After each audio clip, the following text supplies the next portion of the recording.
अगर हम 2022 की सबसे बड़ी वर्ल्ड प्रॉब्लम्स की बात करें तो रशिया यूक्रेन कॉन्फ्लिक्ट शायद पहले नंबर पर हो। जय हिंद एवरीवन, आज हम एनालाइज करेंगे इस पूरे कॉन्फ्लिक्ट को एक आइडियोलॉजिकल पर्सपेक्टिव से। इसकी शुरुआत होती है 18वीं सेंचुरी यूरोप से, जहां पर नया नया रेनेसां आया था, यानी कि चर्च की अथॉरिटी कम हुई थी, प्लस इंडस्ट्रियल रेवोल्यूशन की लहर थी।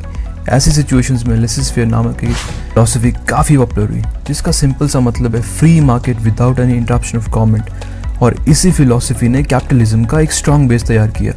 मॉनेटरी सेंस में कैपिटलिज्म काफ़ी सक्सेसफुल रही, बट सोसाइटल कंडीशंस काफ़ी ख़राब हो गई। इनइक्वालिटी बढ़ गई, वर्किंग कंडीशंस बहुत ख़राब थी, रूरल टू अर्बन माइग्रेशन शुरू हुई। ऐसे में इमर्ज हुआ सोशलिज्म, जिसके कॉन्सिक्वेंसेस देखे फ्रेंच रेवोल्यूशन और अमेरिकन रेवोल्यूशन में। इसके साथ ही सोशलिज्म की एक्सट्रीम फॉर्म कम्युनिज्म का कंसेप्ट दिया कार्ल मार्क्स के द्वारा। अब धीरे धीरे सेंटर ऑफ कम्युनिज्म शिफ्ट हुआ वेस्टर्न यूरोप की तरफ।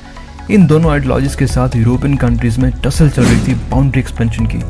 इसके कॉन्सिक्वेंसेस दिखे वर्ल्ड वॉर्स में, जिसके बाद वर्ल्ड डिवाइड हो गया टू पोल्स में, अमेरिका और यूएसएसआर, जिसे कोल्ड वॉर भी कहा जाता है। अमेरिका के अंडर ब्रिटेन, फ्रांस जैसी वेस्टर्न यूरोपियन कंट्रीज थी और यूएसएसआर के अंडर यूक्रेन समेत दूसरी ईस्टर्न यूरोपियन कंट्रीज।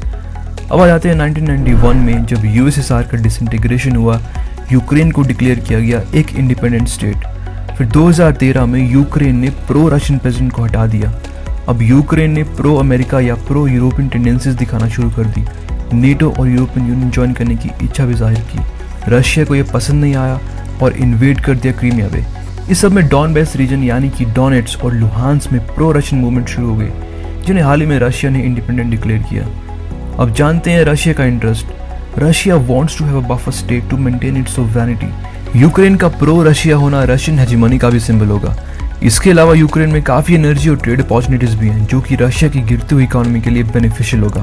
अब जानते हैं यूक्रेन नेटो इक्वेशन को। यूएसएसआर से अलग होने के बाद ही यूक्रेन ने नेटो ज्वाइन करने की टेंडेंसी शो कर दी थी। 1997 में यूक्रेन नेटो कमीशन को एस्टैब्लिश किया गया। नेटो के प्रति ऐसी इंक्लिनेशन बहुत ही ऑब्वियस थी, क्योंकि उस वक्त यूक्रेन एक नया देश था। रशिया भी कुछ खास स्टेबल नहीं था। यूएस एक तरह से दुनिया पर रूल कर रहा था।